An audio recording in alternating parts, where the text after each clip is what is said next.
My article over the weekend was about Safaricom and specifically about M-Pesa, which I called the jewel in Safaricom's crown.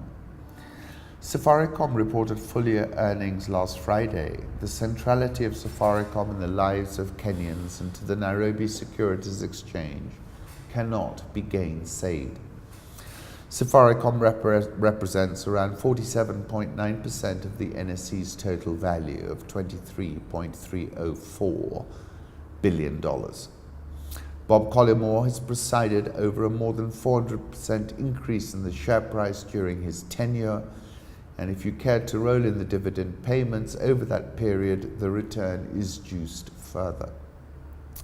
The total return of the share price over the period of his tenure ranks in the top percentile worldwide. This year, the share price is plus 31%, only 9 percentage points behind Bitcoin, which has flown off the charts in 2019 and is plus 40%. Now, conversely, if you strip Safaricom out of the Nairobi Securities Exchange indices, the performance would be woeful.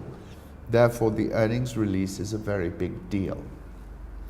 Safaricom reported a 7% increase in full-year service revenue, which clocked $240.3 billion.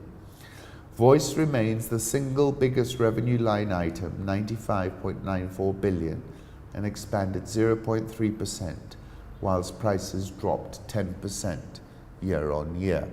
Voice was pronounced dead many years ago, but for Safaricom, the demographic dividend has underpinned Voice. Safaricom added 2.3 million customers in the full year, plus 58% compared to the previous year. For Bashir and Bouteflika, the youth quake was a terminator. For Safaricom, it is a rising tide. This remains a mature business, but Safaricom have proven skilled at working the angles.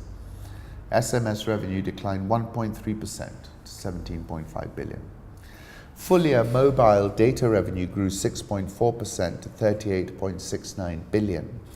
During this reporting period, the average rate per megabyte reduced 42%. Safaricom absorbed the GOK-related increases and turbocharged consumption. This is exactly the correct strategy. I recall a conversation about the take-up of smartphones a number of years ago, and Bob Collymore told me then that one of the issues is that if you have not experienced a fast internet, you really don't know what you're missing. Millions of Kenyans are now hooked to the 21st century and the information superhighway, and it's very difficult to dump a Ferrari for a Pro Box once you've driven the Ferrari. The curve will turn hockey stick, make no mistake about that. The real earnings outlier was M-Pesa. Full-year M-Pesa revenue surged 19.2% to reach $74.99 billion. In November of last year, I wrote this in The Star. At the half-year mark, M-Pesa revenue surged 18.2%, and it looks like it's on the cusp of a hockey stick-like breakout. Safaricom have tweaked the M-Pesa ecosystem with good effect. They've made the M-Pesa garden richer. The average user is transacting 12 times a month and have increased retention and circulation in the ecosystem. This is a very big deal. Safaricom said the growth in M-Pesa has been driven by an increased number of users, higher velocity of funds within the ecosystem, and adoption of new use cases. M-Pesa now accounts for 31.2% of service revenue. M-Pesa contributed 75% of Safaricom's year-on-year growth. Bob Collymore told the Financial Times' Tom Wilson, "If you strip out M-Pesa's performance, you will see that our underlying growth as a telco is only about 2.4%. M-Pesa is the jewel in the Safaricom crown and is blitz-scaled. Of course, I think mobile data will also become as valuable a jewel. And Safaricom's premium is a direct consequence of the value being placed on this earnings curve. Safaricom have continued to fine-tune the M-Pesa ecosystem under Sitoyo to good effect, with the latest innovation Felisa, the world's first contextual mobile money overdraft facility, going great guns and providing further confirmation The M-Pesa platform economy is a part of the genre of platform economies like Uber and the like.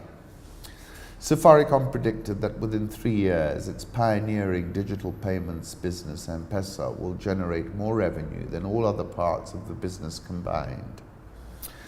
Bloomberg reported Vodacom and Safaricom plan to take over the intellectual property rights for M-Pesa, the main mobile money product from Vodafone Group plc, and roll out the service to other African nations. If Safaricom can replicate the ubiquity of M-Pesa in other markets, we will have to steepen the earnings curve further. In Ethiopia, Safaricom is already providing state-owned Ethio-Tel with fiber connectivity, call termination, and airtime advance for customers. And the partnership has the potential to be expanded. We are looking at a broader relationship with Ethio-Tel, he said without giving details. No agreements have been signed yet, but we are hopeful about signing something this year. Given the importance of M-Pesa, it points to someone who really understands the fintech business as a possible successor, Bob Collymore told Tom Wilson.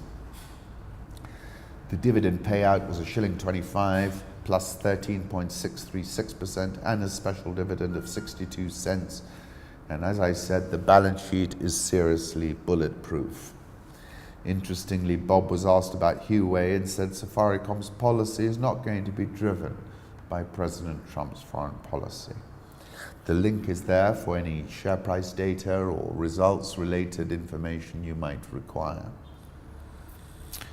2.3 million new customers. M-Pesa accounts for 31.2% of service revenue, accounted for 75% of the growth for the full year.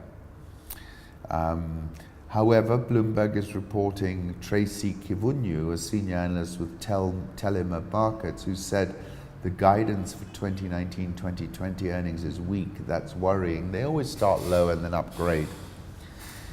Bob Collymore is set to leave Safaricom after nearly a decade. Have a look at some of his achievements. This is from Prime Securities.